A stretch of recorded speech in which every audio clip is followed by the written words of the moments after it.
acaba, Pai, fica mais. Senta aqui, tua voz me acalma, Pai. Abba, Pai. Pai, Abba, Pai. Pai, Abba, Pai.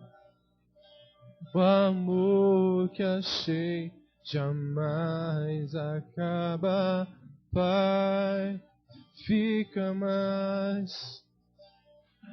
Senta aqui, tua voz me acalma, Pai. Abba, Pai. Pai, Abba, Pai. Que bom saber que és meu Pai.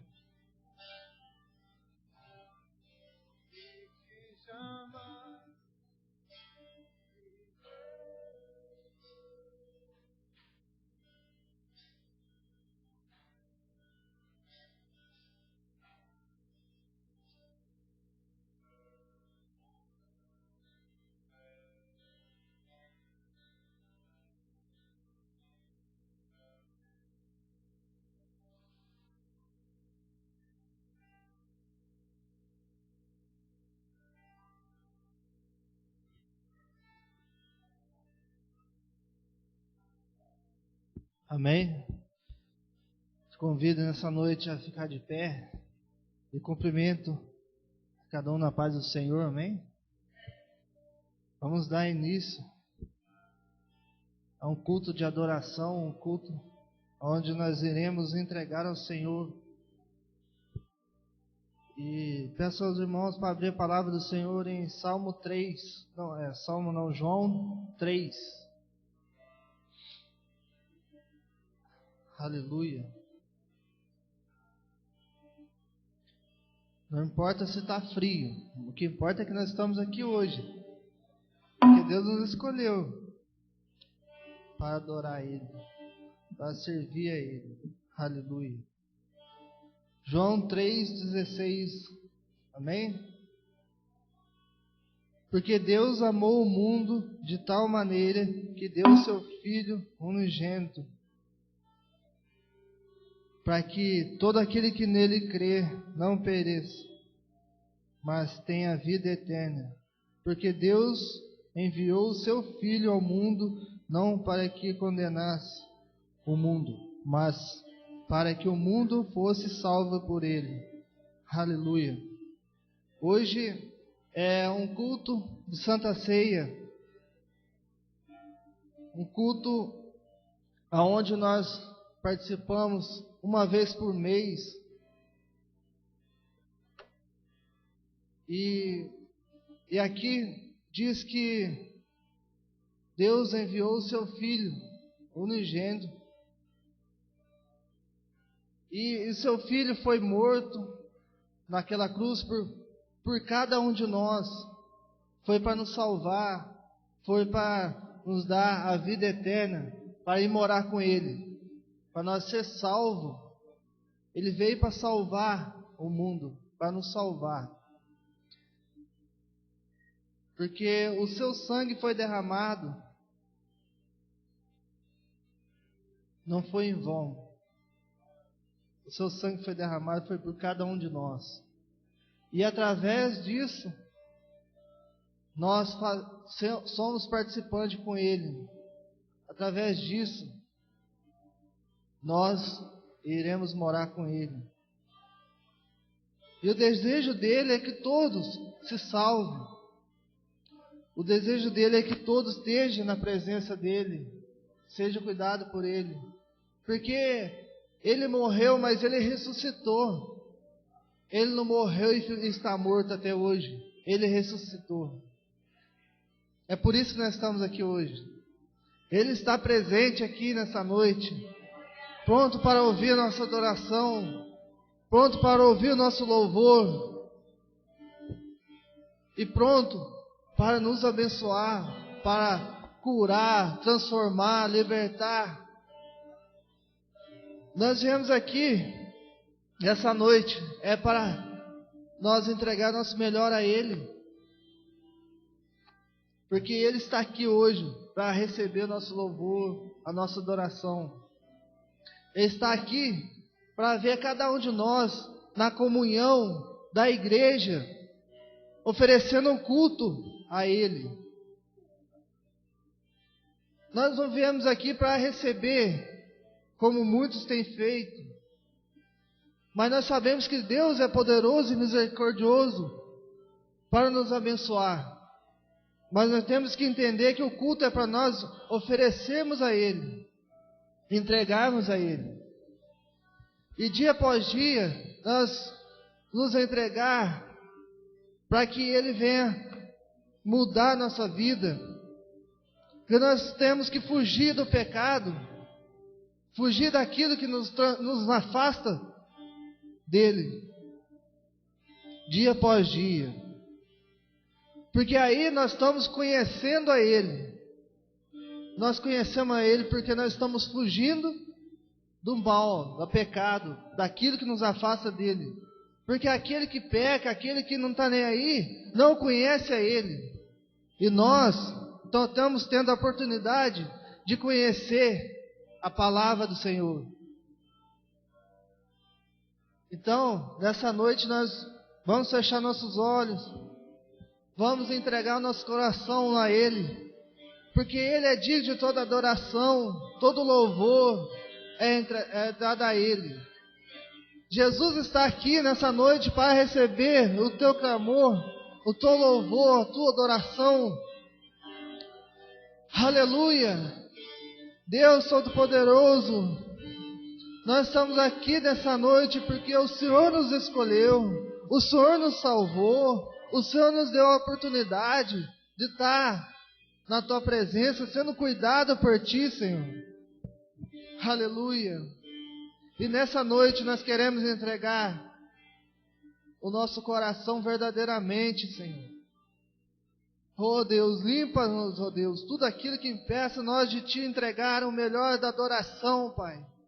Nos mostra, Senhor, o caminho, para que nós possamos entregar o melhor, ó Pai, da nossa adoração, Senhor. Venha nessa noite, Espírito de Deus, nos moldando. Venha nessa noite, Espírito Santo de Deus, guiando este culto, nos capacitando, para que a adoração seja perfeita para Ti, Senhor. Porque pelas nossas forças, ó Pai, nós não somos nada, mas o Senhor nos fortalece, o Senhor que nos renova, o Senhor que nos capacita, Senhor.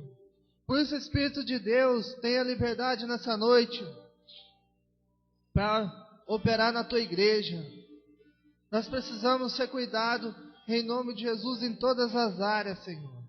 Nós somos falhos, mas o Senhor, ó Deus, o Deus perfeito, o Deus poderoso, o Deus digno de toda a honra e toda a glória. Por isso, tome nas Tuas mãos a Tua igreja e receba o louvor nessa noite. Venha, Senhor, falar conosco através da palavra, Senhor. Precisamos ser moldados dia após dia, Senhor. Que o Senhor venha como resposta, Senhor, na Tua palavra, em nossos corações, ó Pai, para que nós possamos ser transformados dia após dia. Espírito de Deus, seja bem-vindo em nome de Jesus. Toma o seu lugar. Vem, Jesus, fique à vontade, Senhor, toma o seu lugar de honra, em nome de Jesus. Aleluia. Nessa noite nós estamos aqui para adorar o Senhor. Entrega o seu melhor a Ele, entrega o seu melhor ao Senhor.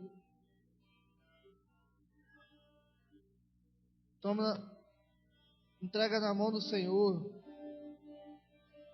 os teus pensamentos nessa noite. Venha voltar ao Senhor. Venha, não deixe nada despertar para ouvir a palavra do Senhor. Que apenas uma palavra do Senhor nós seremos salvos. Através de uma palavra que às vezes nós perdemos, o Senhor às vezes quer falar conosco. Não desperte nessa noite. Adora o Senhor com alegria, amém? Aleluia. Glória a Deus, aleluia. Dê um abraço bem gostoso nesse irmão que está aí do teu lado, constrange ele. Garra ele aí, faz ele esquentar com o abraço que você vai dar nele, que o sangue vai circular e vai, ó, sai quentinho. Glória a Deus. Louvado seja. Glória a Deus. Aleluia. Bendito seja o Senhor Deus Pai Todo-Poderoso. Engrandecido, ó Pai, seja o teu santo nome. Glória a Deus, aleluia. Santo.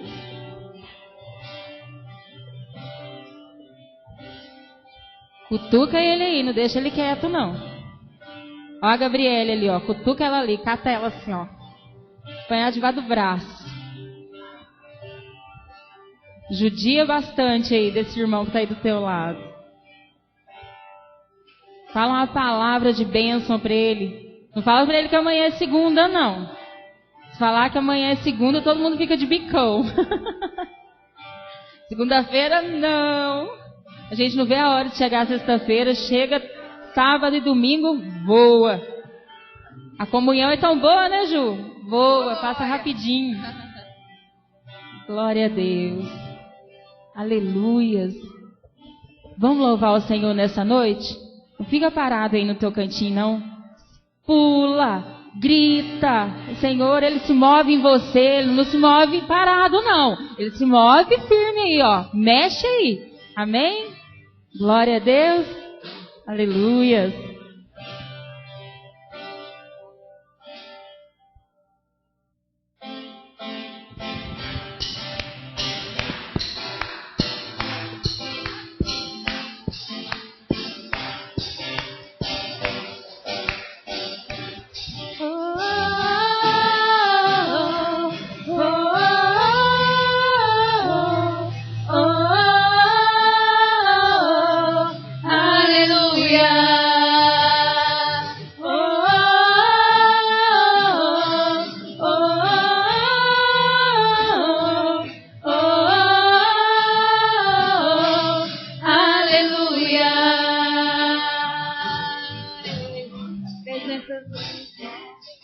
Na presença dos anjos sempre eu te louvarei, te louvarei. Mesmo estando em guerra, você celebrando a minha vitória, eu te louvarei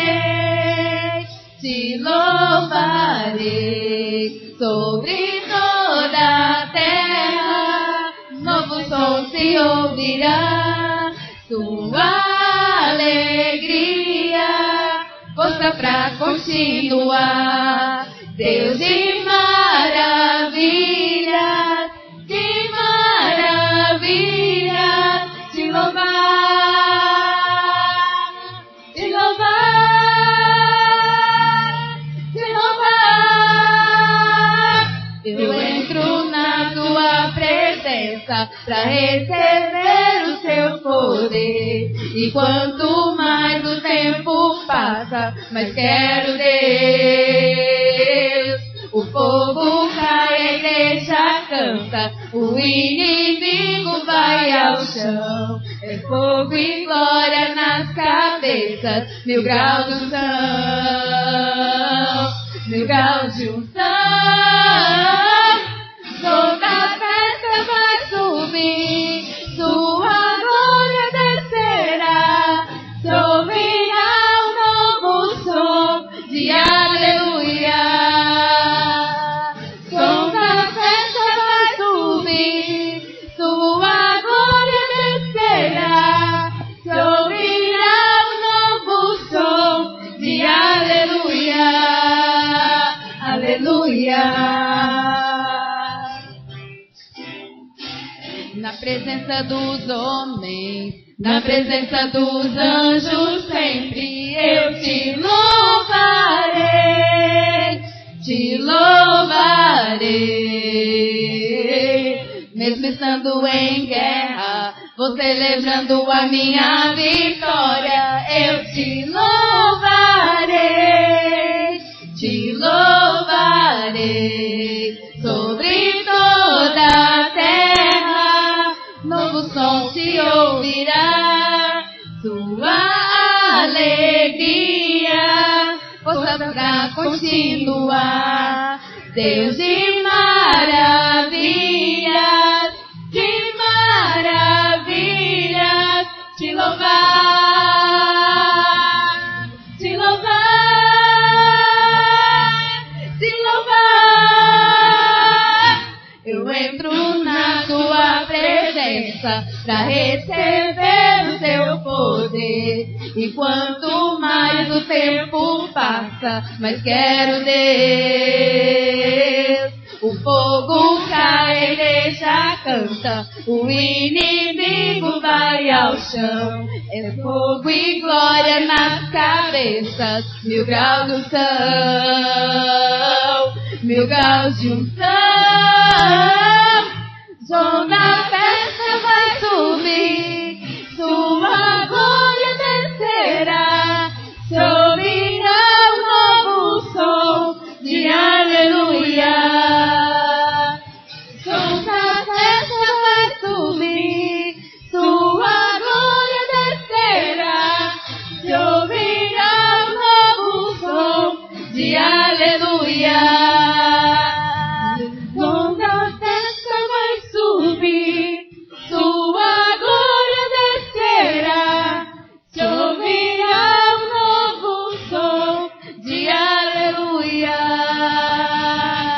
Som da festa vai subir, sua glória descerá, se ouvirá um novo som de aleluia. Som da festa vai subir, sua glória descerá, se ouvirá um novo som de aleluia. Som da festa vai subir, sua glória descerá, se ouvirá um novo som de aleluia, aleluia.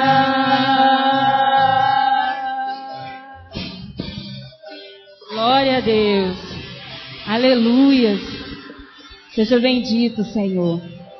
O som da festa, ele vai subir. Amém? Vamos louvar nessa noite que o Espírito Santo, ele vem nos encher. O Espírito Santo, ele pode tomar o lugar de honra nessa noite. Ele vai te encher, no nome de Jesus. Só clamar. Ele não é invasivo, mas se você clamar, ele vem pertinho de você. Ele quer ter intimidade com você. Clama o Espírito de Deus, que ele vai se fazer presente. Amém? Glória a Deus.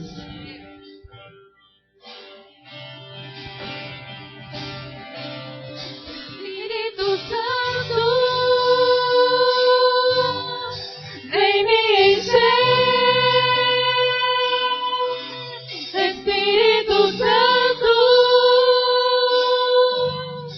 vem me encher.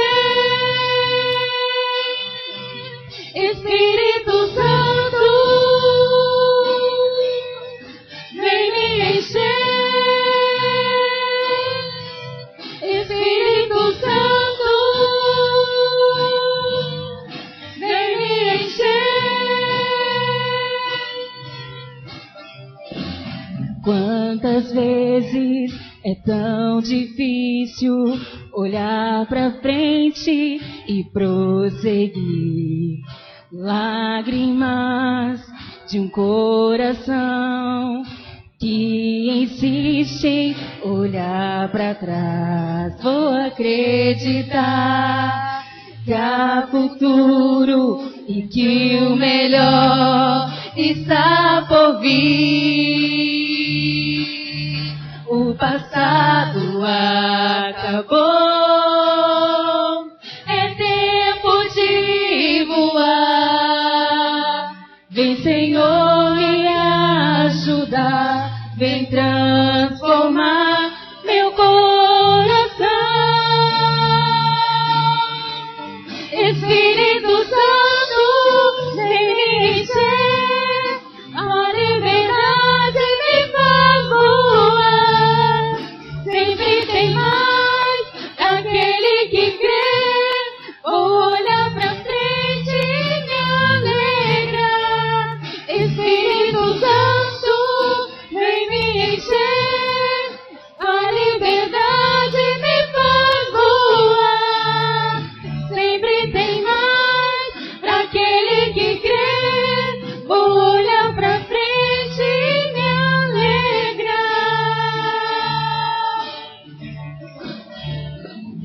Quantas vezes é tão difícil de olhar pra frente e prosseguir.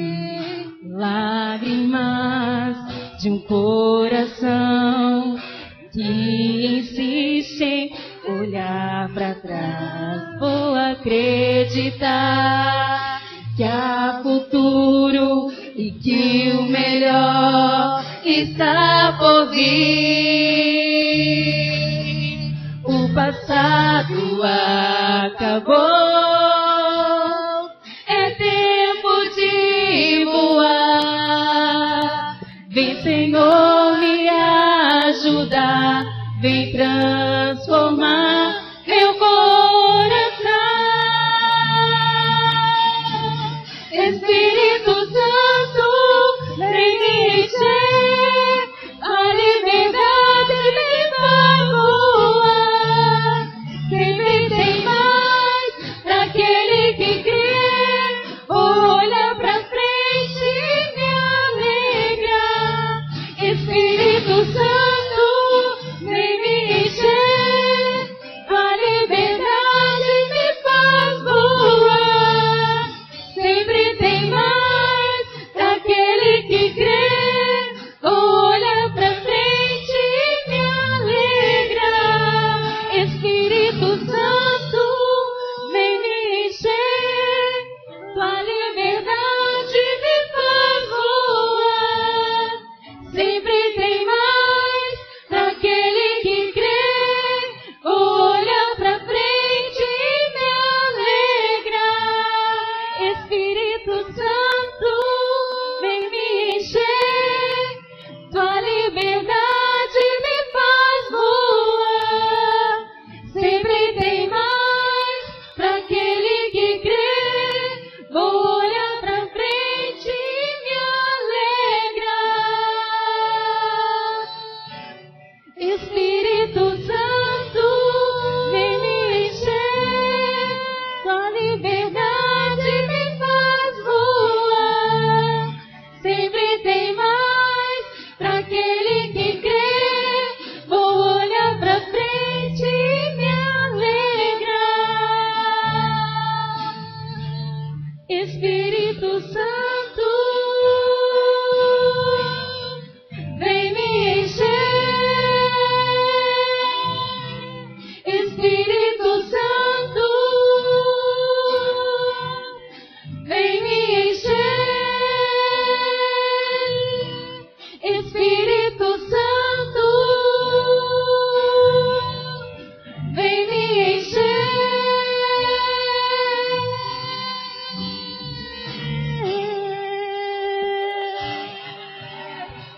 Glória a Deus.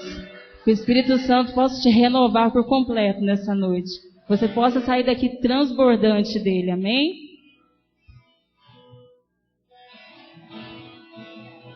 Aleluia. Queria pedir que todos aqui agora fechassem os seus olhos. Feche os seus olhos, por favor.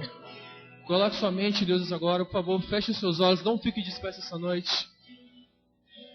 Para perder o mover de Deus, você só precisa estar disperso. Por favor, não fique disperso essa noite. Erguemos o altar a Ti essa noite, Senhor Deus. Queremos Te buscar até que você se faça presente no meio de nós. Pois tudo o que queremos, Deus, tudo o que almejamos é a Sua glória. Não almejamos os carros como muitos hoje querem. almejamos a sua glória. Não confiamos em carros e nem cavalos, mas a nossa confiança está em Ti. Tudo que queremos é erguer nossas mãos e tocar o Teu coração, Pai. Abra a janela dos céus neste lugar essa noite, Pai.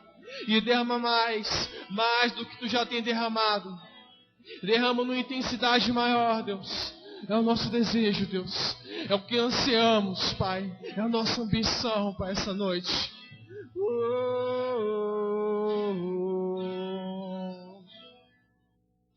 Eu entro nesse lugar, levanto as minhas mãos, só penso em Te adorar.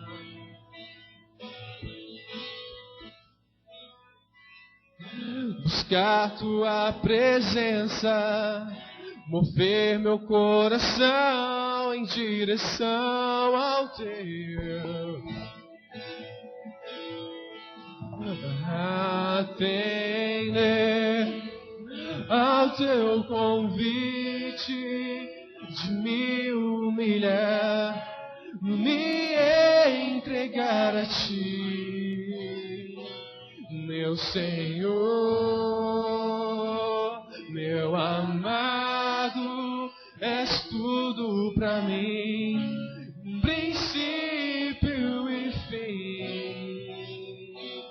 Tua face eu quero ver, mas quero Te conhecer, Te tocar.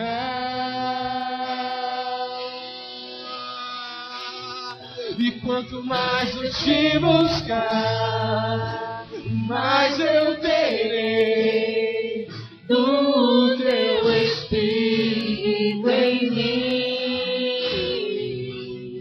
E quanto mais eu Te buscar, Tua glória hei de ver, mas a Tua vontade em mim. E quanto mais eu Te buscar, mais eu serei o Teu Espírito em mim. E quanto mais eu Te buscar, Tua glória hei de ver, mas a Tua vontade em mim. Eu entro, declare. Eu entro nesse lugar, levanto as minhas mãos, só penso em Te adorar.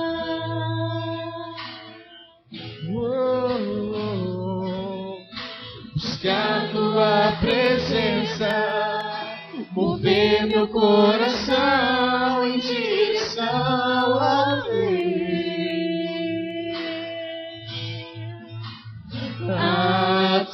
Atender ao Teu convite de me humilhar, me entregar a Ti, meu Senhor,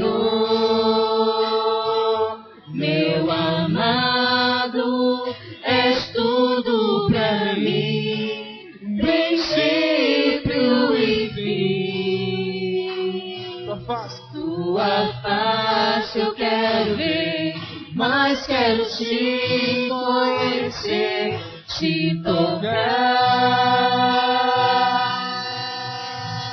Rasga o teu coração. Quanto mais eu Te buscar, mais eu terei do Teu Espírito em mim. E quanto mais eu Te buscar, Tua glória eu serei, mas a Tua vontade em mim.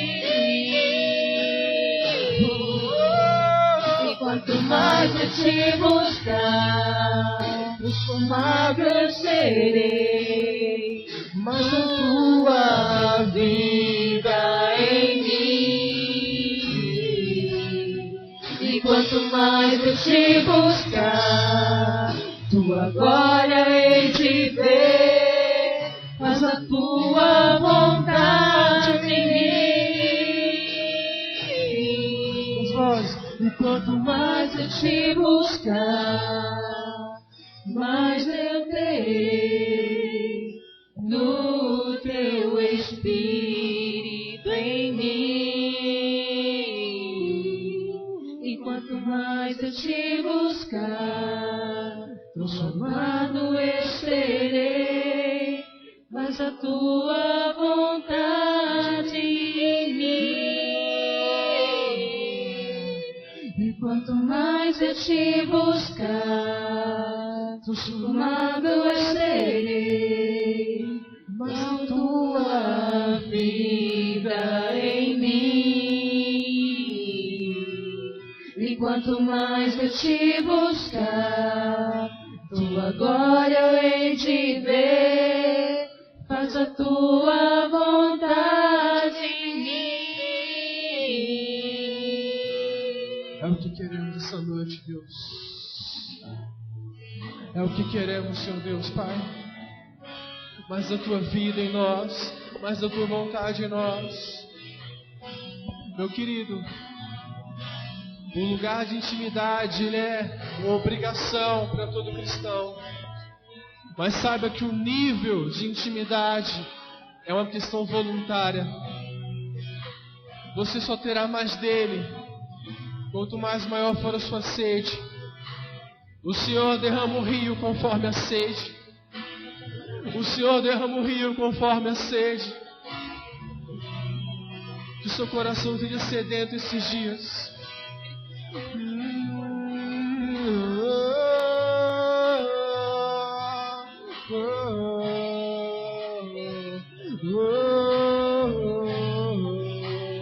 Queremos te buscar, Senhor Deus. Ó, se fendesses os céus e tu descesses. Ó, se fendesses os céus e tu descesses. Ó, se fendesses os céus e tu descesses, Senhor Deus. Ó, se fendesses os céus e tu descesses, Pai.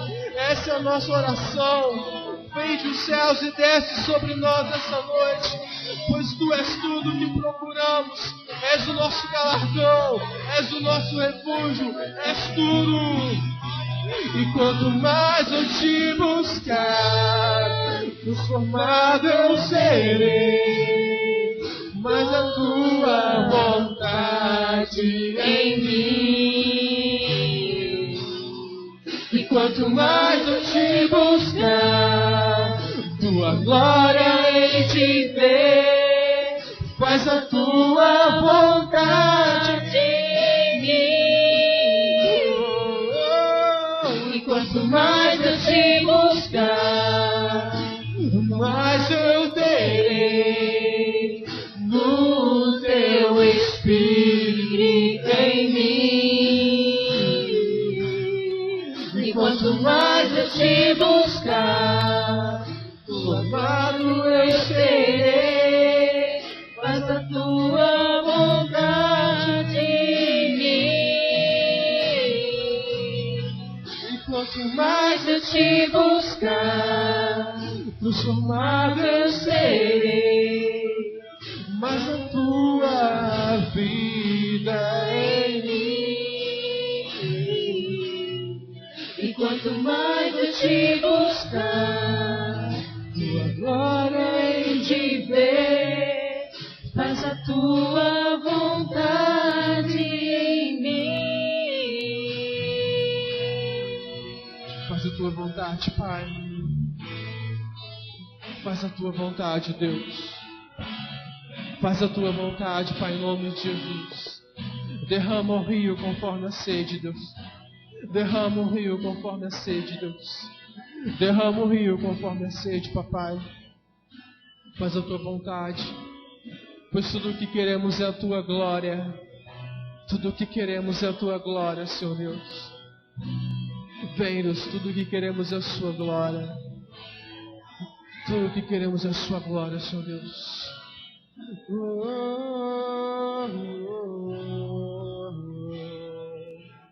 Tudo o que queremos é a sua glória, Senhor Deus. Abba, Pai, tudo o que queremos é a sua glória. Mais do que as nossas vidas, Senhor. Mais do que as nossas vidas, Senhor Deus. Tudo o que queremos é a tua glória, Papai. Tudo que queremos é a sua glória. O teu altar é o nosso coração, Deus, e a oferta somos nós. Aleluia, Senhor. Aleluia. Todos os dias nós estamos tendo uma oportunidade única de entronizá-lo, querido, em nossas vidas. Não podemos desperdiçar nenhuma oportunidade dentro daquilo que Deus, amado, tem nos falado. Eu oro para que o Espírito Santo, Ele te dê compreensão essa noite, para que você possa aproveitar, querido, tudo aquilo que Deus tem te dado oportunidade de fazer.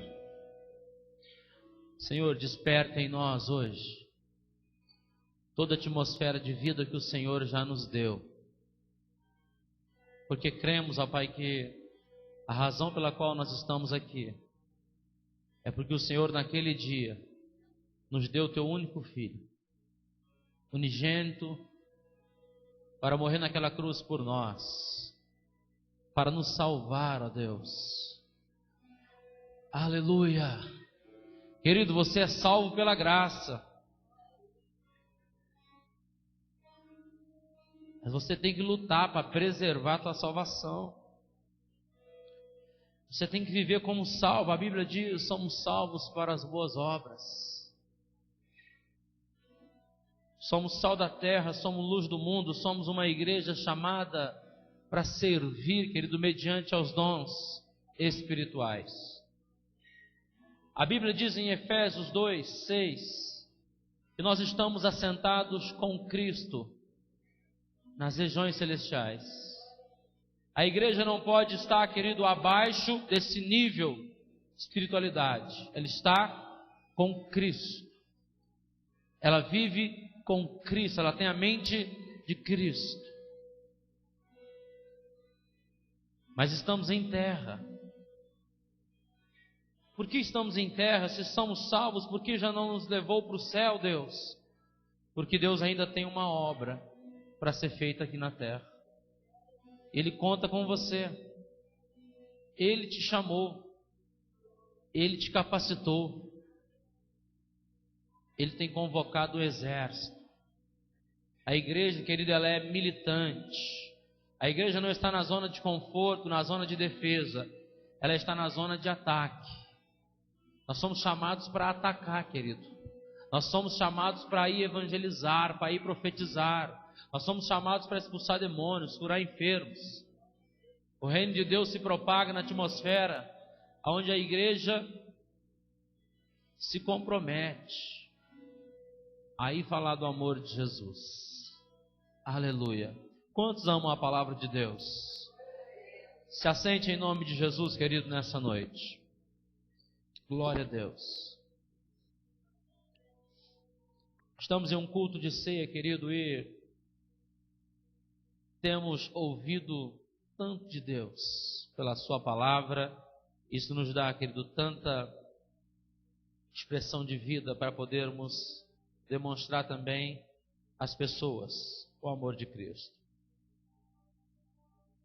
Abra comigo a sua Bíblia em Mateus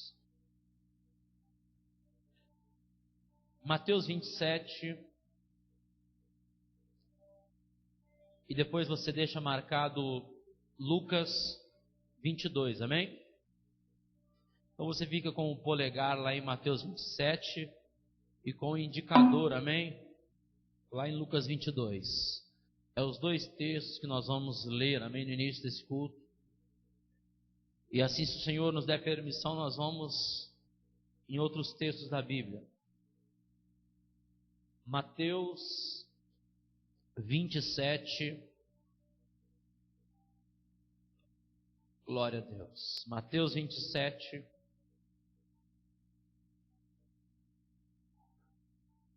Quantos estão aí? Amém. Mateus 27. Ao romper o dia, todos os principais sacerdotes e anciões do povo entraram em conselho contra Jesus para o matarem. E amarrando-o, levaram-no e o entregaram ao governador Pilatos. Então Judas, o que o traiu, vendo que Jesus fora condenado, tocado de remorso, devolveu as 30 moedas de prata aos principais sacerdotes e anciões, dizendo: pequei, traindo sangue inocente. Eles, porém, responderam: que nos importa? Isso é contigo. Então Judas, atirando para o santuário as moedas de prata, retirou-se e foi enforcar-se. E os principais sacerdotes, tomando as moedas, disseram: não é lícito deitá-las no cofre das ofertas, porque é preço de sangue. E tendo deliberado, compraram com elas o campo do oleiro para cemitério de forasteiros. Por isso aquele campo tem sido chamado até o dia de hoje campo de sangue. Então se cumpriu o que foi dito por intermédio do profeta Jeremias: tomaram as 30 moedas de prata, preço em que foi estimado aquele a quem algum dos filhos de Israel avaliaram, e as deram pelo campo do oleiro, assim como me ordenou o Senhor. Agora abra comigo em Lucas 22. Nós vimos, querido, primeiro o fim de um dos discípulos de Jesus chamado Judas. Lucas 22, você está aí? Verso de número 54. Então, prendendo-o, o levaram e o introduziram na casa do sumo sacerdote. Pedro seguia de longe. E quando acenderam fogo no meio do pátio e juntos se assentaram, Pedro tomou lugar entre eles. Entre mentes, uma criada, vendo-o assentado perto do fogo, fitando-o, disse: este também estava com ele. Mas Pedro negava, dizendo: mulher, não o conheço. Pouco depois, vendo outro, disse também: tu és dos tais. Pedro, porém, protestava: homem, não sou. E tendo passado cerca de 1 hora, outro afirmava, dizendo: também este verdadeiramente estava com ele, porque também é galileu. Mas Pedro insistia: homem, não compreendo o que dizes. E logo estando ele ainda a falar, cantou o galo. Então, voltando-se, o Senhor fixou os olhos em Pedro. E Pedro se lembrou da palavra do Senhor, como lhe dissera: hoje 3 vezes me negarás, antes de cantar o galo. Então Pedro, saindo dali, chorou amargamente. Amado, até aqui, depois nós vamos ler outro texto também. Eu oro para que o Espírito Santo te dê entendimento e te leve, querido, a entender, dentro dessa história ocorrida na vida de 2 homens, aquilo que Deus, amado, quer reconstruir em nossas vidas todos os dias. Senhor, nós entregamos nessa noite as nossas vidas e te pedimos, ó Pai, que hoje o Senhor tenha total liberdade para ministrar-nos segundo a tua palavra. Vem, Senhor, e nos ensina os fundamentos, Deus, vivos da Tua graça, que se manifeste em nós, pelo ensinamento da palavra e pelo Teu Espírito. Amado, nós temos ensinado que a cada dia que passa nós devemos nos agarrar mais ao favor imerecido de Deus, ou seja, a graça de Deus, o favor imerecido. Nós temos, querido, uma escola dos nossos dias que fala de uma graça, mas de uma graça irresponsável. A verdadeira graça de Deus não é uma tacinha de cristal que pode cair e se quebrar. Mas a verdadeira graça, o verdadeiro favor imerecido, ele é demonstrado, querido, porque Cristo morreu na cruz. E a graça, ela não é um caminho mais fácil para servir a Deus. A graça é um caminho muito mais difícil do que a lei de Moisés. Mas depende muito da visão que você tem de Bíblia. Porque na lei a Bíblia diz: se alguém for pego em pecado, este será apresentado ao sumo sacerdote. E este deverá levar a sentença segundo o que realizou como pecado. Mas na graça Jesus disse: se com a sua mente você pecar, Deus já está vendo isso. Hoje, querido, nós não precisamos nos apresentar ao sumo sacerdote terreno. Mas todos os dias o sumo sacerdote, o Pai, o próprio Jesus, ele sonda o nosso coração. Ele nos conhece. E o Espírito Santo nos ministra nas nossas fraquezas. Amado, o favor de Deus estava na lei. A Bíblia diz que Davi pecou. Ele errou feio. Mas quando ele se arrepende, ele volta a ser o segundo, ele volta a ser como antes, o segundo coração de Deus. Pela lei, Davi tinha que morrer. Mas a graça, o favor imerecido de Deus, foi na vida dele. A Bíblia diz que tantos outros homens na antiga aliança tiveram atitudes que deveriam morrer. Mas o favor de Deus estava, querido, também na antiga aliança. No Éden, a Bíblia diz que o cordeiro foi morto para vestir Adão e Eva, que agora são colocados para fora, mas não estão mais cobertos com folhas de figueira. E em Gênesis 3:18 diz: e Deus os cobriu com pele de cordeiro. Deus havia protegido eles dos perigos que estavam fora do Éden. No Êxodo nós vemos o cordeiro pascual, que representa, querido, a proteção contra o espírito de morte que passaria por ali.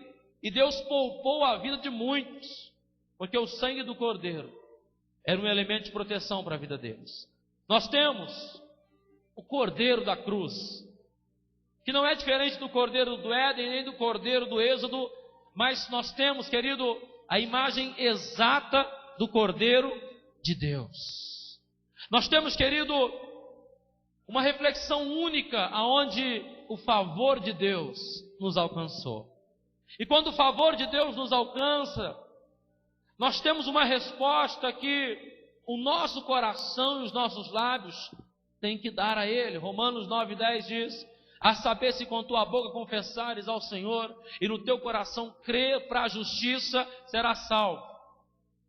A Bíblia fala de uma salvação aonde com os meus lábios eu proclamo ela, reconhecendo o favor de Deus e decidindo declarar isso publicamente em uma confissão de fé, aonde eu reconheço o senhorio de Cristo pelos meus lábios, testemunho vivo, e pelo meu coração eu confesso para a justiça. E assim como eu acreditei anos atrás, eu devo continuar acreditando, eu devo continuar preservando a minha identidade no reino. Eu devo manter a chama acesa. O apóstolo Paulo diz, em 2 Coríntios 8, vós mantiveram a fé, foram perseverantes na palavra. Em 1 Pedro 1:5, Pedro diz, é necessário que vocês mantenham a fé Mas não somente a fé, mas também a palavra, não somente a fé e a palavra, mas também a diligência, não somente a fé, a palavra e diligência, mas também a perseverança, não somente a fé, a palavra, diligência e perseverança, mas também o amor. Como se fosse um conjunto de coisas que nos levassem a compreender a graça de Deus. É como se você, querido, fizesse parte de algo e não soubesse o todo. Então nós somos, querido, parte de um projeto de Deus que vai formar um todo nele, sempre nele, porque ele, para ele são todas as coisas, quer visíveis e invisíveis, seja reinos, sejam, querido, dispensações de construções terrenas ou espirituais, tudo glorificará a ele. E quando nós enxergamos biblicamente oportunidades que os discípulos tiveram, que a igreja está tendo, a gente passa a ter olhos não mais como os testemunhos oculares, os homens que andaram com Jesus, que viveram com Jesus, que comeram o pão com ele na mesa, que tomaram o vinho com ele na ceia, os homens que presenciaram os perdões, os milagres, mas somos testemunhos vivos de Deus na terra, dentro de um relato que recebemos do Espírito Santo, quando a palavra chegou até nós, e nós decidimos acreditar. E o Espírito Santo nos impulsionou para vivermos o reino, sem dúvidas, sem medo, sem nenhuma condição de não crer naquilo que obviamente é história, é vida, e não tem como negar. Ele esteve em terra, ele morreu na cruz, ele salvou a humanidade. Ele dividiu a história em duas. Hoje, um estudante novo, no ensino fundamental, ele começa a aprender sobre história, e o professor começa a explicar para ele sobre o antes e o depois. Mas um professor que fala do antes e do depois, sem conhecer a Cristo, fica um ensinamento vazio, fica só a história. Mas quando é um professor que conhece o Jesus que dividiu a história, então a sala de aula, ela se transforma num ambiente espiritual. Quando eu falo do que eu sei, do que eu conheço, é diferente. Mas quando eu falo daquilo que só ouvi, ou daquilo que só por intermédio de alguém me falaram, fica tão vazio. A experiência não vai substituir a inteligência, mas a experiência continua valendo como prova viva. Eu tive um encontro com ele. Amado, nós vemos um Judas que era não mais nem menos que filho de alguém que era um dos principais sacerdotes. Quem é Judas Iscariotes? Ele é filho de Simão Iscariotes. Quem é Simão Iscariotes? É um dos principais sacerdotes da escola dos fariseus. É um homem escriba, conhecedor da lei, que tem o seu filho criado nos rudimentos da Bíblia, e a Bíblia diz que esse homem um dia chamou Jesus para jantar em sua casa, querendo confrontar Jesus na Bíblia. Mas ele não teve muito tempo para fazer isso, porque logo entrou uma pecadora por debaixo da mesa, e Jesus mudou a conversa do óbvio, do objetivo, para aquilo que parecia ser secundário, mas para ele não era. Era o mais importante, era a primazia. Amado, esse homem que conhecia a lei, treinou o seu filho, e segundo um grande historiador, Flávio Joséfo, Judas era o discípulo mais inteligente do grupo. Ele era o homem mais preparado a nível de conhecimento bíblico e a nível de inteligência. Não é à toa que ele é o tesoureiro. Não é à toa que ele é o responsável pela matemática do grupo. Como comprar, onde comprar, como negociar. Se alguém sabia negociar, era Judas. Mas vendeu Jesus por um preço muito baixo. Vendeu Jesus por 30 moedas, mas a profecia tinha que se cumprir. O dízimo do bálsamo de Gileade que a mulher derrama em João 11. E Judas se levanta naquela reunião de João 11 e fala: como pode desperdiçar tanto preço? Veja que Judas está muito preocupado com o desperdício. A realidade de Judas não é a realidade de João. Não é a realidade de uma adoração complexa em um Cristo verdadeiro. Mas Judas, ele trilha o seu próprio caminho. E a Bíblia diz que ele passa, querido, a ter uma identidade ofuscada. Ele passa a seguir alguns caminhos diferenciados. Ele tinha tempo para estar com Jesus, para estar com os discípulos, mas também tinha tempo para estar nas reuniões dentro do Sinédrio. Ele era um tipo de discípulo que reportava tudo o que acontecia aos fariseus. Ele ia lá, via o que estava acontecendo e ele reportava ao seu pai e aos fariseus. E a Bíblia diz, amado, que Judas ele tinha tamanha afinidade com o sacerdócio de Anás e Caifás, que ele estava lá dentro. Não era qualquer pessoa que podia entrar lá dentro. Não era qualquer pessoa que tinha acesso a Anás e Caifás. Eu estou falando, querido, de uma cidade onde milhões de pessoas vêm nela todos os anos, que é Jerusalém. E Judas é um homem que tem acesso ao principal sacerdote desta cidade. Quer dizer que ele não era muito fraco. Quer dizer que ele era um homem que tinha passe livre pelos portões do templo, pelos lugares do templo. Mas isso, querido, nos mostra que Judas era um discípulo autêntico. Em Lucas 10, quando os 70 são enviados para ir pregar o evangelho, Judas volta e o relato dele é: Jesus, os demônios nos submetem, os enfermos são curados, milagres ocorrem quando nós oramos em teu nome. Aí Jesus responde em Lucas 10, 18: eu vi Satanás cair do céu como um raio. Não se alegrem porque os demônios nos submetem. Eu vos encerrei debaixo dos vossos pés. Amado, veja que Judas está no grupo dos 70 que expulsam demônios, que curam enfermos e que fazem milagres. E quando em João 13, Jesus vai lavar os pés dos seus discípulos, João coloca o peito por um momento, ou a cabeça no peito de Jesus por um momento. Quando Jesus fala, o traidor está entre nós, ele dá o pão molhado a Judas, e João pergunta: quem é, Senhor? Quem é o traidor? Ninguém sabia que era Judas, porque Judas andava na linha. Ninguém sabia que era Judas porque ele era pontual. Judas sabia exatamente que Jesus estaria aquela hora no Getsêmani orando com os seus discípulos. Um pouco antes do dia da crucificação, ele sabia exatamente aonde Jesus estava.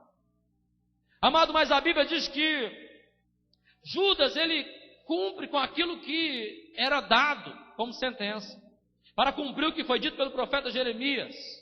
Ele cumpriu o que tinha que cumprir. Ele foi lá e entregou Jesus por 30 moedas de prata. Mas a Bíblia diz que na sequência, que está em Mateus 27, verso de número 5. Saindo Judas, se retira, e a Bíblia diz que ele está com um sentimento que a Bíblia demonstra que é um sentimento de dor, é um sentimento de remorso, é um sentimento de culpa. E no verso 3 a Bíblia fala, tocado de remorso, tocado, querido, de arrependimento. Ele queria voltar atrás, mas não podia. Ele queria tomar uma decisão de voltar atrás e resolver aquela questão, mas não o sabia como. Sabe o que a Bíblia fala desse sentimento de remorso?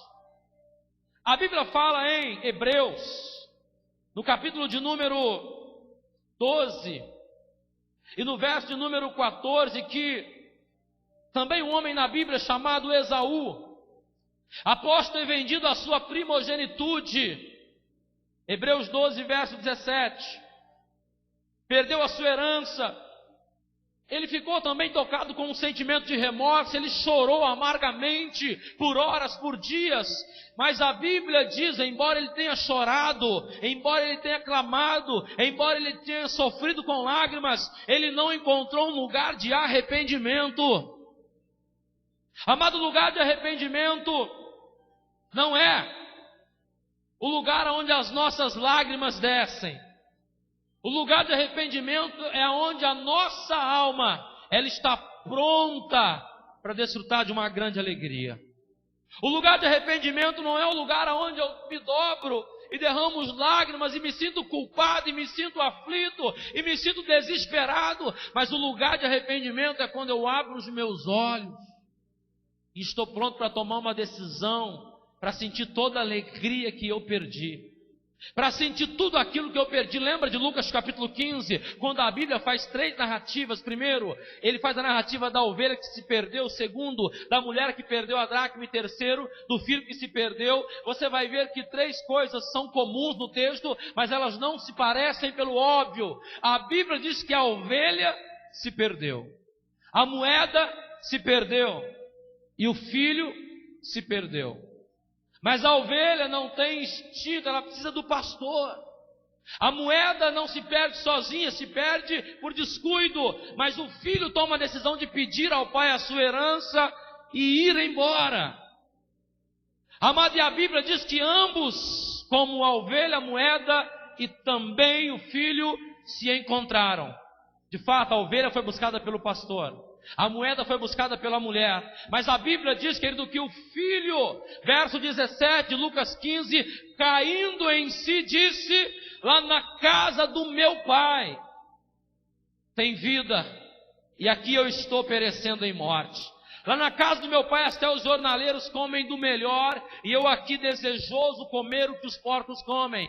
Caindo em si, se levantou e disse: vou para a casa do meu pai. E levantando-se, foi, e indo pelo caminho, de longe o pai o viu. E o pai disse aos servos: preparai um novilho cevado, preparai a sandália, preparai o anel, preparai as vestes. Escuta isso, querido, quando o filho volta, o pai calça os seus pés com sandálias, coloca um anel no seu dedo e veste ele com as vestes que o pai tinha para ele. Eu acho lindo porque isso fala de 3 posicionamentos da igreja. Primeiro, a igreja está calçada aos pés no Evangelho.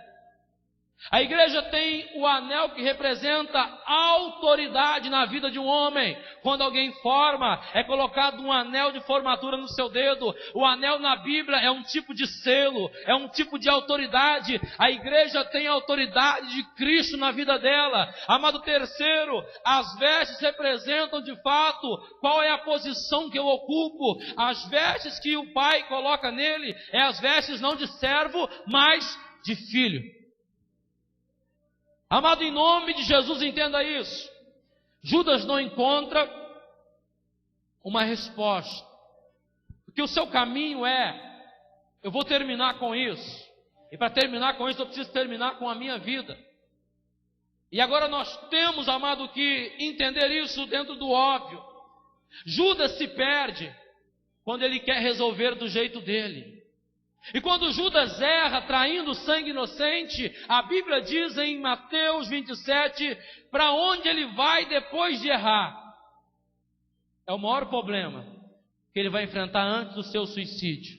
A Bíblia diz que ele, quando erra, ele volta no lugar onde havia negociado, vendido o seu senhor. Ele volta ao sacerdócio. Ele volta para Caifás. Quem é Caifás? Caifás é o principal sacerdote daqueles dias. É um tipo de religioso da época.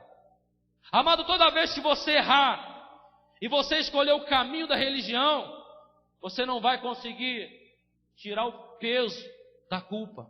A religião não tira o peso da culpa. A religião me faz acreditar que pagando um preço eu vou me sentir mais aliviado. Mas o Evangelho nos propõe um perdão divino. O Evangelho nos propõe um caminho aonde eu chego até o altar e sou por ele abraçado. O Evangelho não é uma proposta religiosa, até porque a religião surge quando os homens querem servir Deus do seu próprio jeito, à sua própria maneira. O Evangelho nasce nesse espírito de consolidar pessoas dentro de uma única razão: Deus quer ser servido da maneira dele. Deus quer ser honrado da maneira dele. Um relacionamento começa quando eu me adapto a Ele, não Ele se adapta a mim. Um relacionamento maduro entre pessoas e Deus é constituído em um Cristo que se adapta à humanidade para se relacionar com ela e para ensinar ela como se relacionar com Ele. O Evangelho nos leva a um relacionamento muito claro. Ele deixa de ser Deus e se adapta à nossa parte humana para nos ensinar como se relacionar com Deus. Eu não posso me relacionar, querido, com pessoas se não me adaptar ao sistema de vida delas. Eu não posso me adaptar ao meio de vida de outros seres se não me adaptar a eles.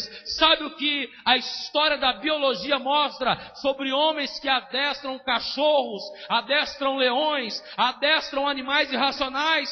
Eles passam a ser irracionais por um momento. Eles passam a conquistar o ambiente dentro da realidade daqueles animais. Eles passam até mesmo a comer com eles, a andar com eles, a estar como eles. Eles pegam o cheiro deles e agora eles passam a ser adestradores desses animais. Quando Cristo deixou a sua divindade, está em Filipenses 2, mesmo sendo Deus, não usurpou ser Deus, mas deixou o seu reino de glória e veio à terra ser como nós, e nele estava toda a sublimidade de humildade, sinceridade e condição de se servir. Antes de tudo foi servo entre nós e nos serviu, e a Bíblia diz que agora ele se coloca como homem, para nos ensinar como nós devemos honrar a Deus. E ele diz: ama a Deus de todo o teu coração, ama também o teu próximo. Sirva a Deus de todo o teu coração, de toda a tua força e de todo o teu entendimento. Jesus, querido, Ele planta um relacionamento onde Ele se adapta a você. Ele vem e para ensinar pecadores, Ele assume todos os pecados da humanidade. Ele vem e para entender a relação da humanidade com Deus, Ele vai, Ele assume todas as nossas culpas. E Ele passa a ter as nossas dores, os nossos sentimentos. A Bíblia diz em Isaías 53, quem deu crédito à nossa pregação e a quem se manifestou o braço do Senhor, pois foi subindo como um renovo, ao qual as suas raízes frutificavam, pois sobre os seus ombros estavam, querido, o peso e a dor daquilo que nos trouxe alívio, ou seja, sobre os seus ombros estavam tudo aquilo que era nossa responsabilidade.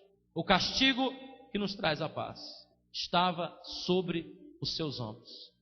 Amado, veja que a intenção da Bíblia é nos conduzir para esse relacionamento. Se Judas estivesse no momento de amargura dele, dissesse: olha, ainda que eu veja Jesus morrer, eu vou voltar para Jesus agora, eu vou dizer para ele: me perdoa. Judas seria lembrado na história. Jesus teria perdoado ele. Jesus teria abraçado ele. Você sabia? Mas Judas escolhe o caminho que ele conheceu desde criança. Ele escolhe o sacerdócio religioso. Ele escolhe o caminho da religião. Ele não conseguiu lidar com aquilo. Um homem que veio a vida inteira lidando com as letras, lidando com um sistema que o seu pai ensinou a ele, agora não pôde lidar com aquela situação que era mais forte que ele. As situações que também você não vai conseguir lidar com elas, é mais forte do que você. E se você voltar para a religião, eles vão voltar a dizer para você: problema seu, você fez essa escolha, problema seu, você teve essa atitude, problema seu. Mas quando você vem para o Evangelho, ele fala para você: venha, venha. Mateus 11:28 diz: venha, venha. Venha você que está cansado da religião, venha você que está fadigado da religião, venha você que não está suportando mais a religiosidade, venha você que já não suporta mais o extremo que é imposto por homens dentro de uma relação de evangelho humano. Mas venha você que quer entender, amado, esse evangelho onde Ele é o Senhor, Ele governa sobre todos e sobre tudo. Aliás, eu tenho ensinado vocês que nós nem precisamos de pastor nessa igreja, né? O Espírito Santo tem sido nosso pastor diário. A gente vem aqui para ouvir um pastor chato às vezes, mas a realidade é essa. O Espírito Santo é o nosso pastor, ele conduz todas as coisas. Pastor é alguém que se prontifica a ensinar a palavra, te ensinar o caminho de Deus. Amém? Pastor não é alguém que vai ficar te acusando, te apontando, mas é alguém que vai dar a informação que você precisa dentro da Bíblia. Lucas 22, nós lemos na sequência a história de Pedro. E a história de Pedro, ela trilha pelo menos a mesma direção que Judas. Ele não vem de Jesus, mas ele nega Jesus. No 54 ao 62, nós lemos a história que Jesus sendo preso na casa do sumo sacerdote, Pedro estava de longe. Verso 55 diz: e quando acenderam o fogo no meio do pátio, junto a eles se assentou Pedro. E uma mulher de olho nele, disse assim: você é dos deles, você é dos discípulos de Jesus. Aí Pedro responde para ela: não, mulher, eu não conheço ele. Em segundo lugar, 57, Pedro negando, dizendo que não conhecia. 58, pouco depois, outro disse: você faz parte daquele grupo lá de Jesus, hein, da igreja. Pedro disse: que isso?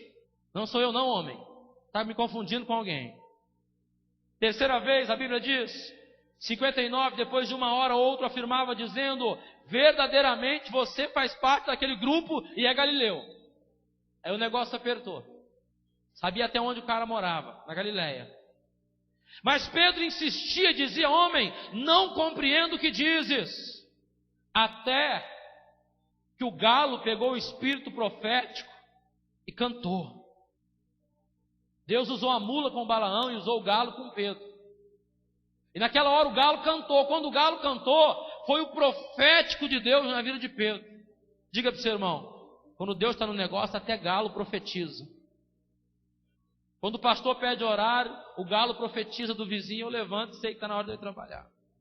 Amado, quando Deus está movendo em vidas, Ele usa animais, Ele usa ventos, Ele usa de tudo para alertar o profeta. Diga assim: Deus já usou tempestades para despertar profetas como Jonas. E a Bíblia diz que Deus usou, querido, de vento, de fogo, de terremoto para despertar Elias. Mas Elias era o profeta do vento, que trazia chuva, era o profeta do fogo, consumia o altar, e era o profeta do terremoto. Então Elias não se assustou com aquilo. Aí então Deus veio e deu a ele uma palavra: Elias, o que fazes aqui? Senhor, eu tenho sido muito zeloso pelo Senhor Deus e pela casa de Israel. Mataram todos os teus profetas, só sobrou eu. Deus olhou para ele: o que fazes aqui? Eu não te chamei para estar aqui, te chamei para estar na posição profetizando. Senhor, eu tenho sido muito zeloso, eu tenho sido. Deus fala: Elias, eu tenho 7.000 que não se dobraram, mas eu escolhi você. Você vai voltar pelo mesmo caminho que eu te falei, vai ungir Eliseu, profeta, em teu lugar, vai ungir Azael, rei da Síria, e Jeú, rei de Israel, para cumprir o propósito que eu tenho: acabar com a casa de Jezabel e levantar uma nova geração. Amado, a Bíblia diz que Pedro, ele insistia em dizer: eu não faço parte desse grupo não, eu não conheço Jesus não.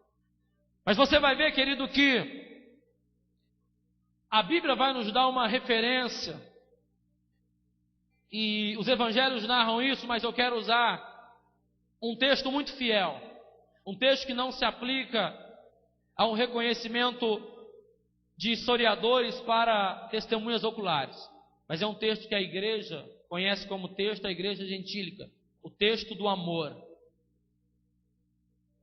João 21, eu vou ler para você. João 21, a Bíblia diz que Jesus ressuscita e aparece aos seus discípulos. E os seus discípulos estão na pescaria. Eles saíram da posição e voltaram para a pesca. E agora no verso 15 a Bíblia diz assim, olha, João 21:15. Depois de terem comido, perguntou Jesus a Simão Pedro: Simão, filho de João, você me ama mais do que estes outros? Olha a pergunta de Jesus: você me ama mais que todos os discípulos que estão aqui? Aí ele respondeu: sim, Senhor, tu sabes que eu te amo. E ele disse: apacenta os meus cordeiros. Pedro agora estava amando Jesus mais que todo mundo. Tornou a perguntar-lhe segunda vez, verso 16: Simão, filho de João, tu me amas? Ele respondeu: sim, Senhor, tu sabes que te amo. Disse-lhe Jesus: pastoreia as minhas ovelhas. Pela terceira vez, verso 17, Jesus lhe perguntou: Simão, filho de Ioxanã, tu me amas? Pedro entristeceu-se por ele ter dito pela terceira vez: tu me amas. Respondeu-lhe: Senhor, tu sabes todas as coisas, tu sabes que eu te amo. Jesus lhe disse: apacenta as minhas ovelhas. E em verdade te digo que quando eras mais moço, tu te cingias a ti mesmo e andava por onde querias. Quando, porém, fores velho, estenderás as mãos, e outro te cingirá e te levará para onde não queres. Disse isto para significar com que gênero de morte Pedro haveria de glorificar a Deus. Depois de assim falar, acrescentou-lhe: segue-me. Então Pedro, voltando-se, viu também que o ia seguindo o discípulo a quem Jesus amava, ao qual na ceia reclinava sobre o peito de Jesus, e perguntara: Senhor, quem é o traidor? Vendo, pois, Pedro perguntou a Jesus: e quanto a este? Respondeu-lhe Jesus: se eu quero que ele permaneça até que eu venha, que te importa? Quanto a ti, segue-me. Então se tornou corrente entre os irmãos o dito de que aquele discípulo não morreria. Ora, Jesus não dissera que tal discípulo não morreria. Mas, se eu quero, ele permanece até que eu venha, que te importa? De fato, Jesus estava dizendo que João não seria morto, mas morreria pelo tempo de vida. Mas Pedro seria crucificado. Uma morte glorificava a Deus. A história diz que ele morreu crucificado de cabeça para baixo. Mas, querido, a intenção aqui do texto de Pedro para as nossas vidas é essa. Não é quanto nós temos negado ou quanto nós negamos a Cristo. É a força que nós vamos ter agora para nos achegar a Ele. É a força que nós vamos ter agora e a disposição que nós vamos ter agora de entender, amado, que o caminho que Judas tomou não foi o do Evangelho, foi o da religião. Por isso ele se entregou a tirar sua própria vida. Mas o caminho que Pedro tomou foi o caminho do Evangelho, o relacionamento com Cristo. Ele foi lá, ele pediu perdão, ele reconheceu que ele estava errado, ele reconheceu o que havia acontecido. A Bíblia diz que ele teve amarguras. Eu ouvi um dia desses, pregando numa igreja em Brasília, aquele grande escritor, que é muito conhecido, querido, Augusto Cury. Não sei se você já ouviu, é um evangélico, de família evangélica, mas os seus livros são escritos dentro da psicologia, da terapia familiar, mas ele é cristão, amém? Mas ele não coloca nos livros dele que ele é cristão, porque cria um certo preconceito e alguns religiosos não vão querer comprar. Mas o cara é de família cristã, nascido na igreja, criado na igreja, ele é um escritor bíblico também. Augusto Cury diz que aquelas horas que Pedro passou depois de ter negado a Cristo foram as horas mais difíceis que um homem pode enfrentar. disse que a mente dele sofreu tantas perturbações, sofreu tantas retaliações, que Pedro não se encontrou mais na sua vida e tentou se preencher com a pescaria, tentou se preencher com os afazeres, mas não o conseguiu. Ele só voltou novamente a viver quando Jesus apareceu para ele e lhe perdoou. Amado, ele diz que na vida nós podemos ter dois entendimentos para isso: ou nós continuamos nos sufocando e morrendo a cada dia dentro de uma situação que nós mesmos criamos e não sabemos como sair dela, ou nós nos entregamos a Deus e entendemos que Ele é poderoso para perdoar. Ele é poderoso e nos amou primeiro. A Bíblia diz que Deus é misericordioso em perdoar. E Ele está pronto para receber todo aquele que vir a Ele. Aquele, pois, que vir a mim, jamais o lançarei fora. Eu tenho uma palavra de Deus para a tua vida, para que a gente possa, querido, aceitar a aliança que Deus fez conosco. Ezequiel, capítulo de número 6, a palavra profética sobre também a vida do Messias na nossa vida. Diz assim, Ezequiel,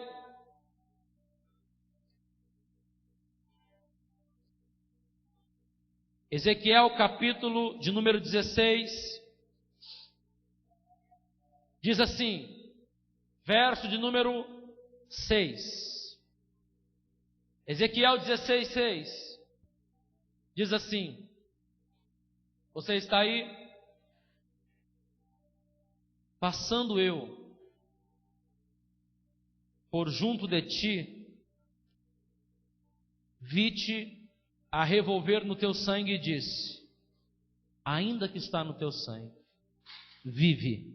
Sim, ainda que estás no teu sangue, vive.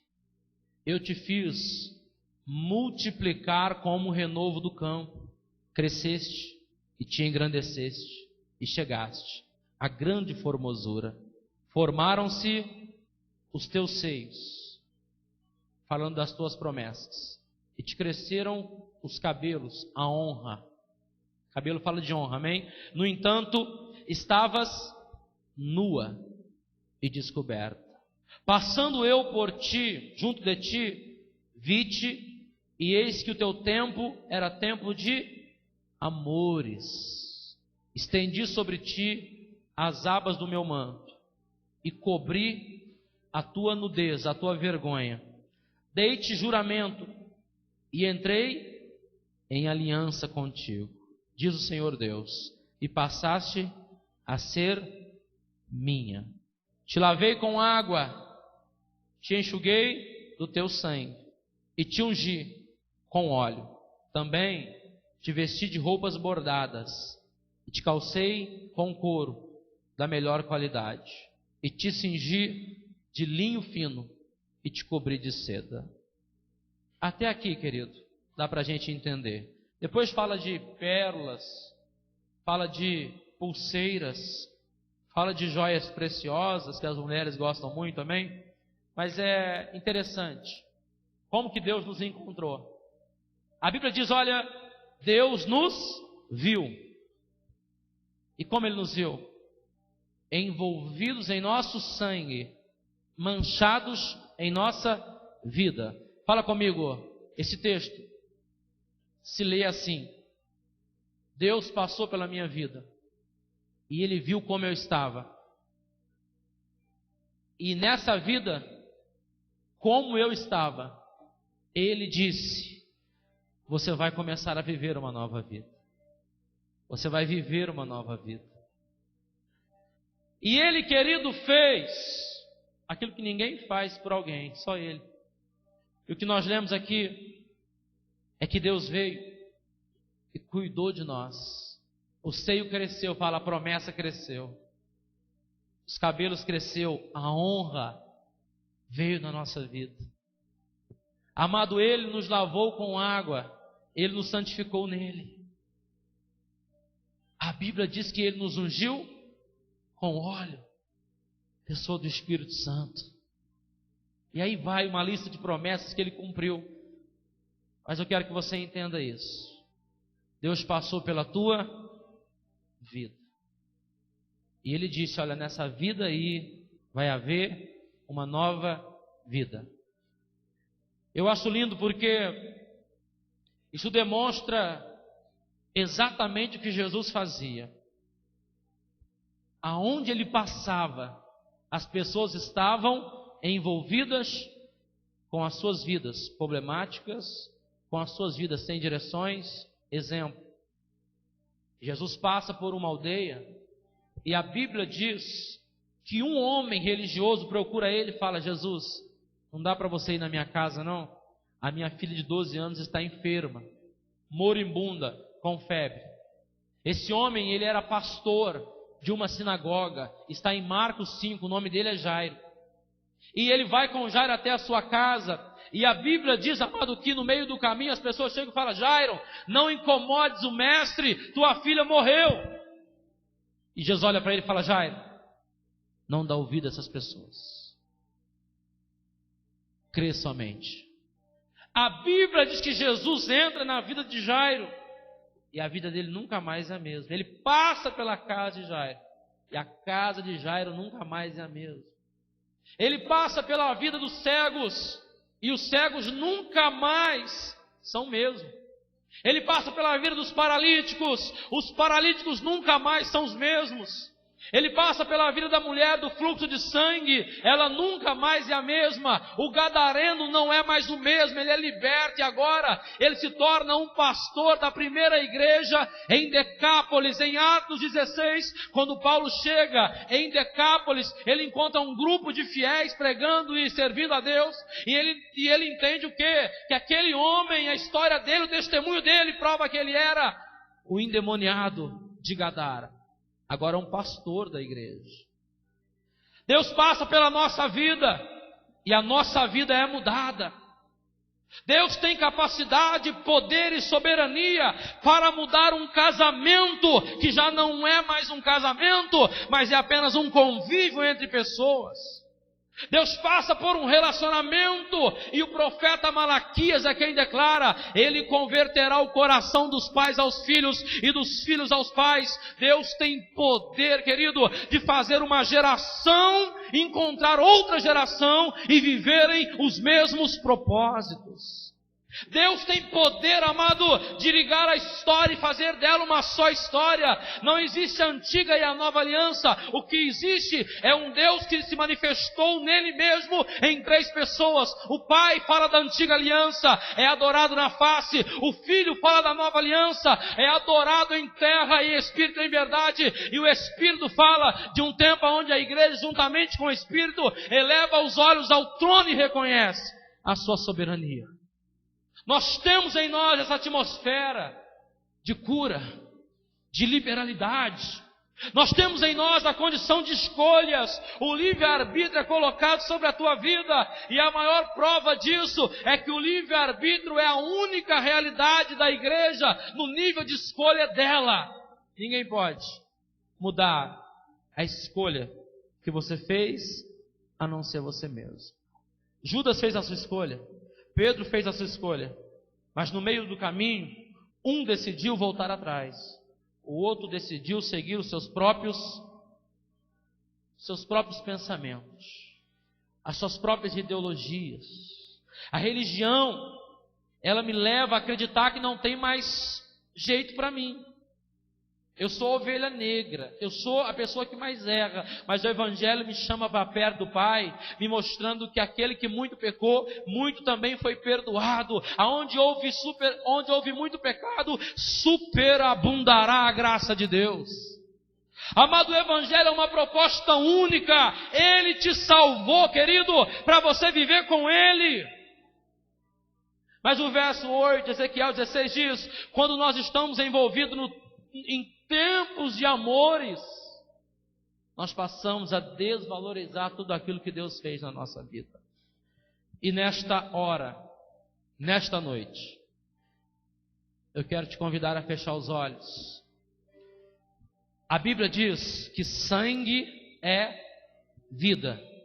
E quando o profeta fala, assim diz o Senhor, eu passei pela tua vida e você estava manchado no teu sangue. O profeta está dizendo, Deus me mostra que há uma geração manchada na sua vida. Há uma geração triste, há uma geração cabisbaixa, há uma geração enferma, há uma geração sofredora, há uma geração que não tem amparo, não tem vida, não tem pastoreio, não tem estrutura emocional. Há uma geração que é oprimida, há uma geração que é comprimida, mas há uma geração que Deus vai visitar ela.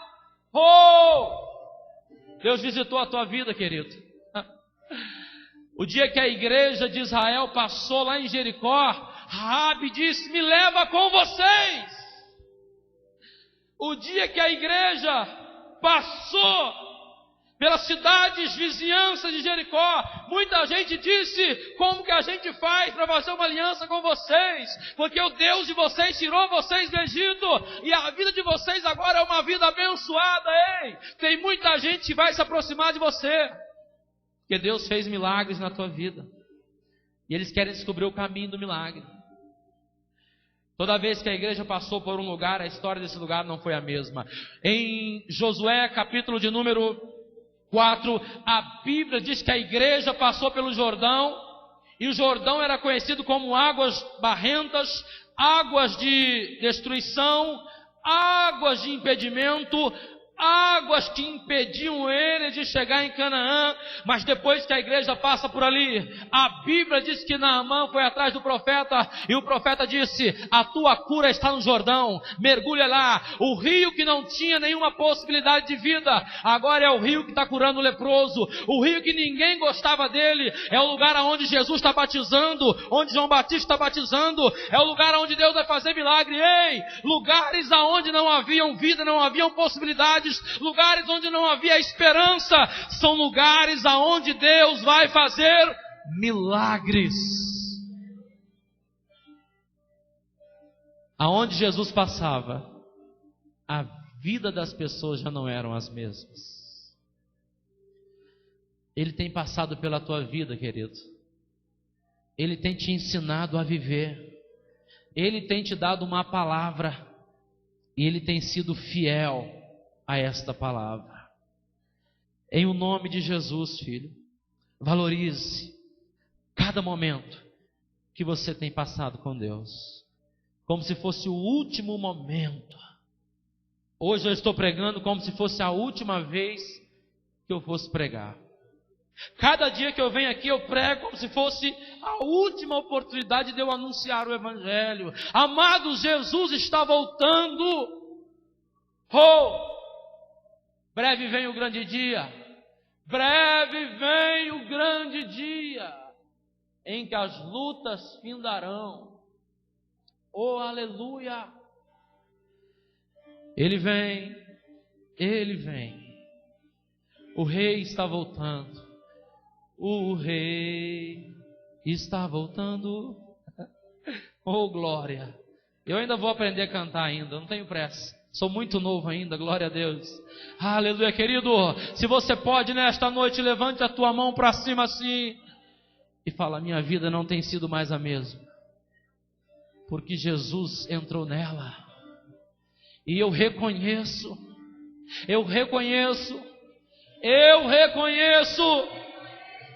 que Ele é perfeito.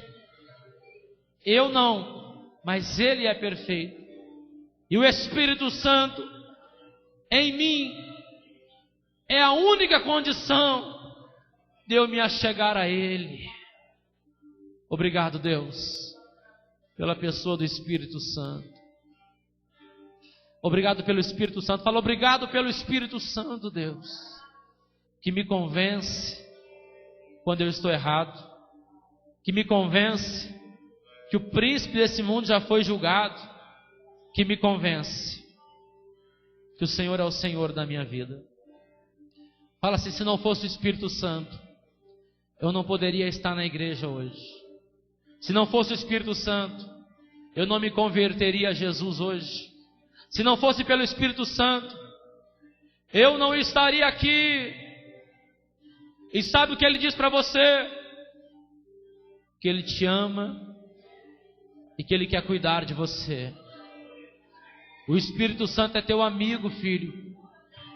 O Espírito Santo está sempre lá com você. Quando Jesus disse em Mateus 6, entra nos teus aposentos, lá Ele te ouvirá. O Espírito Santo todos os dias está no teu quarto, ao lado da tua cama, ajudando você a orar. O Espírito Santo é aquele que te ajuda nas tuas fraquezas.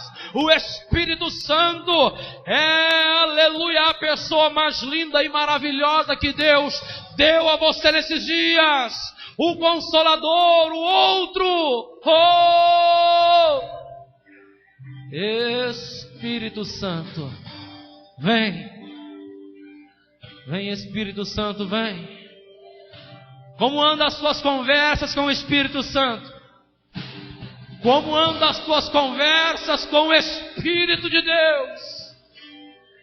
Oh, como anda o teu relacionamento com o Pai? Como anda o teu relacionamento com a palavra?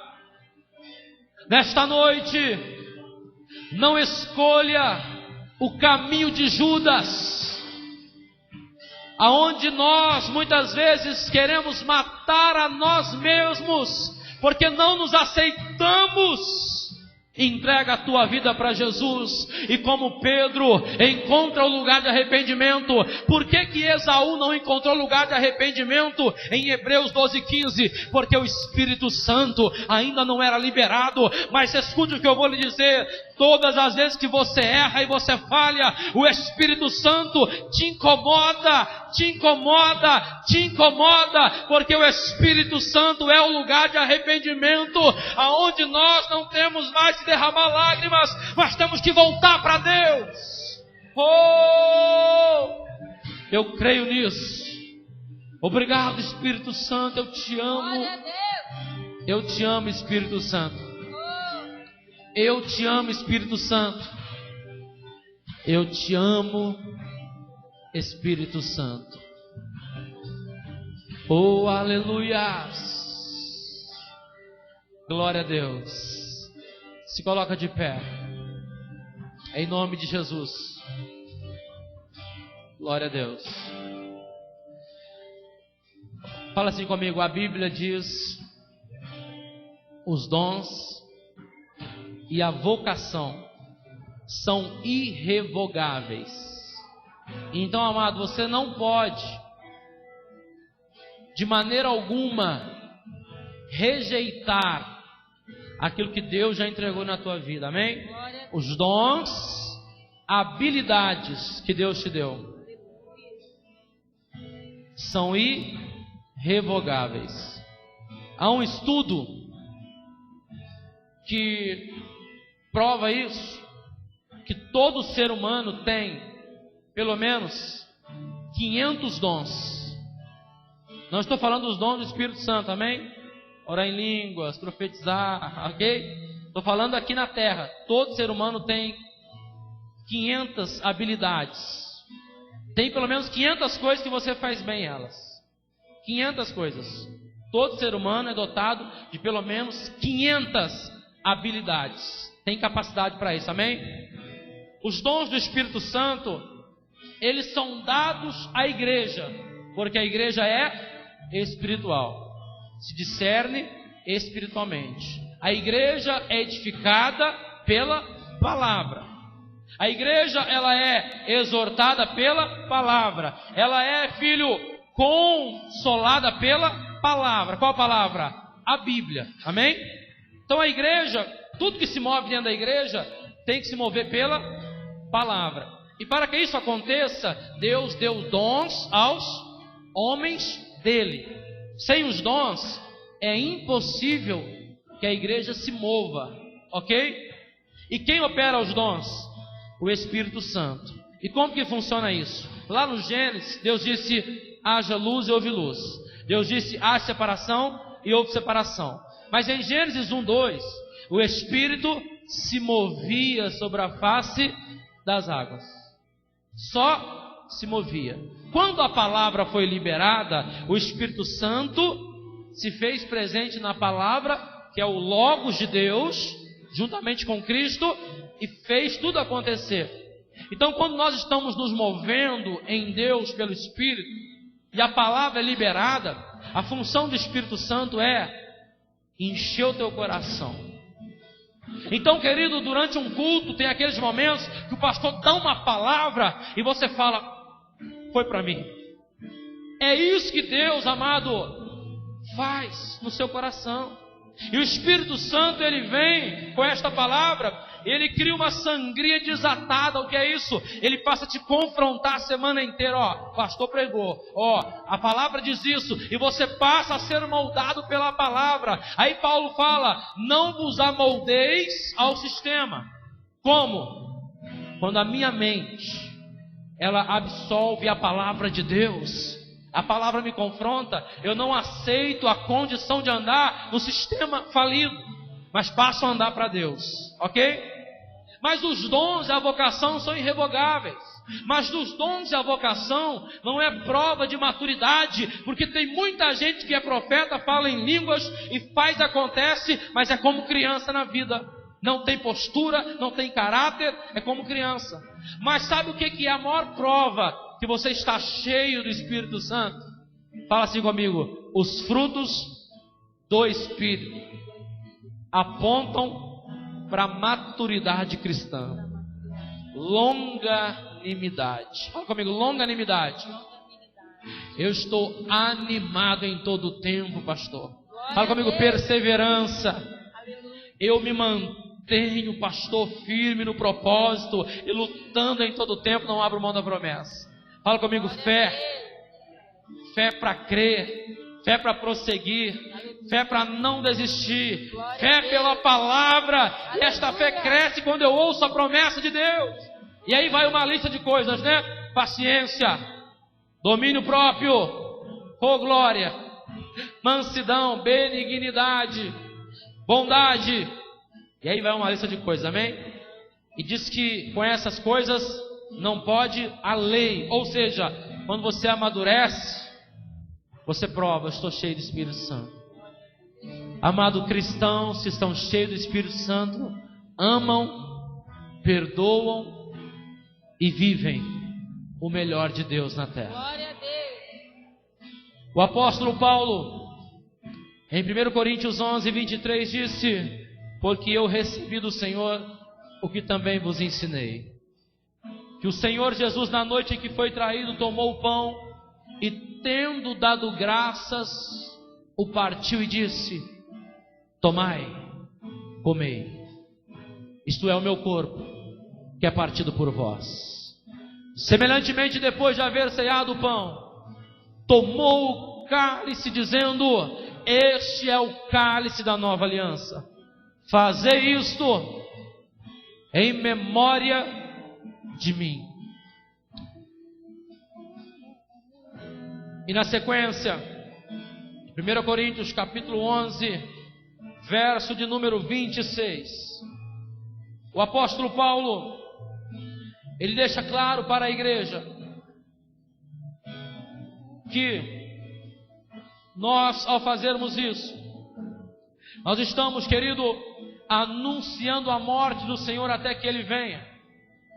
Por isso, aquele que comer o pão e beber o cálice do Senhor indignamente será réu do corpo e do sangue.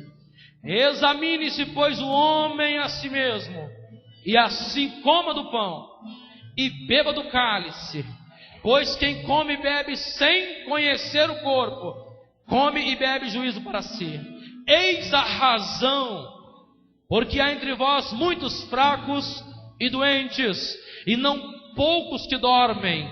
Porque se nós julgássemos a nós mesmos, não seríamos julgados. Mas quando julgados, somos disciplinados pelo Senhor, para não sermos condenados com o mundo. Amado, o que Paulo está dizendo? Nesta noite você não pode participar indignamente. Quem é indigno é quem não é digno. O que Deus disse? Eu vos fiz dignos. Repita comigo, eu só posso participar se eu tiver conhecimento que Jesus morreu na cruz pelos meus pecados, ressuscitou ao terceiro dia para me dar a vida eterna. Fala, eu só posso participar se eu ter entendimento que graça é um favor imerecido. Fala assim, por mim mesmo, pela minha forma de viver, eu não sou digno. Mas Jesus na minha vida me faz digno. Agora olha para mim. Aí Paulo explica muito claro isso. Amado, se a gente for parar esse mês para falar, pastor, eu posso participar? Você só pode participar se você entender que Ele morreu na cruz por você. Glória a Deus. Pastor, mas esse mês eu fui muito santo. Você não pode participar então. Esse mês eu não errei nada, pastor. Não pode. Porque você está dizendo que é você que é digno. E a Bíblia diz que todos são pecadores. A Bíblia está dizendo para nós, amado, que a realidade da ceia é uma aliança que Ele fez para salvar a humanidade. A ceia fala de salvação. Então Ele fala assim, ó, examine-se, pois, o homem. É agora que nós somos pegos. Porque Ele está dizendo assim, olha, é com cada um isso, não é comigo, não é você agora. Eu vou me examinar. E nessa autoavaliação da minha vida, eu vou descobrir que eu erro, que eu não sou perfeito. Eu vou descobrir que eu sou falho. Mas eu olho para Ele e Ele fala, vem!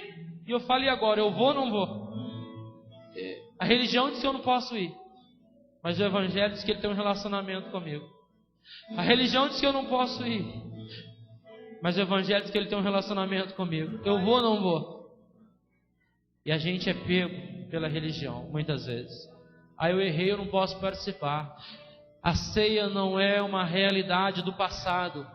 A ceia aponta para a eternidade, amém? Você vai se examinar agora. Aí aquela pergunta religiosa: quem não é batizado? Aquela pergunta religiosa: quem não é casado? Aquela pergunta religiosa: fulano, ciclano e beltrano não pode participar da disciplina. Aquela pergunta religiosa: você não pode. Pastor, quem pode e quem não pode? Só pode quem é digno, porque Jesus o fez digno. Só pode participar, querido, quem recebe o favor de Deus. O bandido da cruz participa do paraíso. Por quê? Porque ele se arrependeu na hora certa. Nós somos participantes do corpo de Cristo e do sangue dele, não porque somos perfeitos ou somos santos, querido, porque ele morreu por nós. Você precisa entender isso hoje. Quando você levantar o corpo e o cálice, você vai participar da tua salvação, amém? Ele morreu por você. Existem altares levantados na Bíblia de pedra, de ouro, de prata, de barro e de outras tantas matérias-primas, mas o único altar que a humanidade não pode levantar, porque ele levantou nele, é esse altar, no partir do corpo e no beber do sangue. Fala assim: Jesus, eu te agradeço, porque eu tenho entendido que a Santa Ceia, ela não é estabelecida pelo que a humanidade faz, mas é pelo que o Senhor fez naquela cruz. Por isso hoje eu vou participar e vou agradecer pelo resto da minha vida, porque o Senhor me convidou numa aliança que o Senhor fez comigo. Ele fez uma aliança com você, querido. Ele morreu por você, para que você fosse participante com Ele, amém? O pastor vai estar servindo a ceia, amém? E ele vai falar assim: participe em memória de Jesus. E você vai pegar e falar: obrigado, Jesus. Amém, pastor? Pode servir, amém? Glória a Deus, pode servir. Vamos adorar o Senhor. Vai adorando o Senhor aí, querido. Vai falando com Ele. Aleluia. Deus, leva-me todas as alturas. Ouço tua voz, fala de tua justiça pela minha vida. Jesus, este é o teu sangue. Oh, aleluia! Tua luz mostra tua graça, fala do amor do Pai, fala para nós o caminho para Ele, onde eu possa me achegar somente pelo sangue.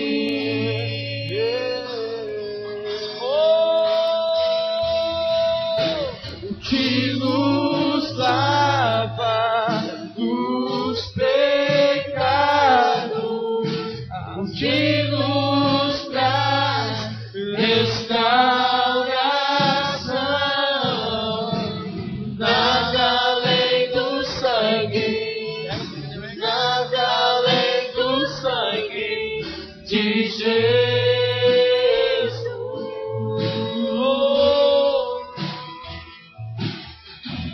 Que nos faz brancos como a neve, aceitos como amigos de Deus.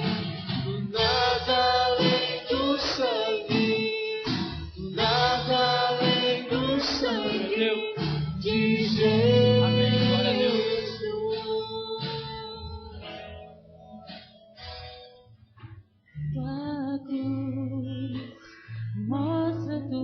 Oh, aleluias!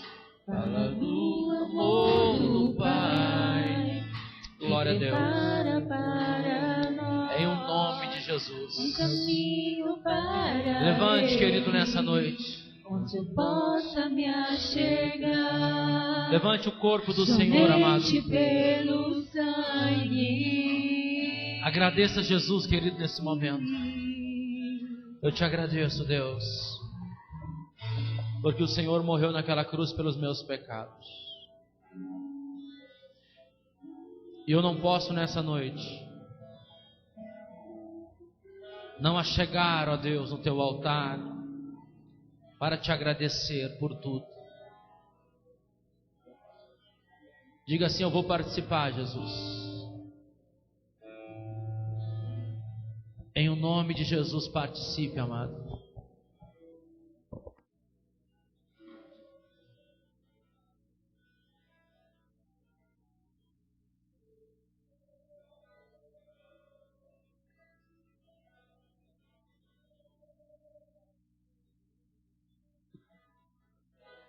Aleluias.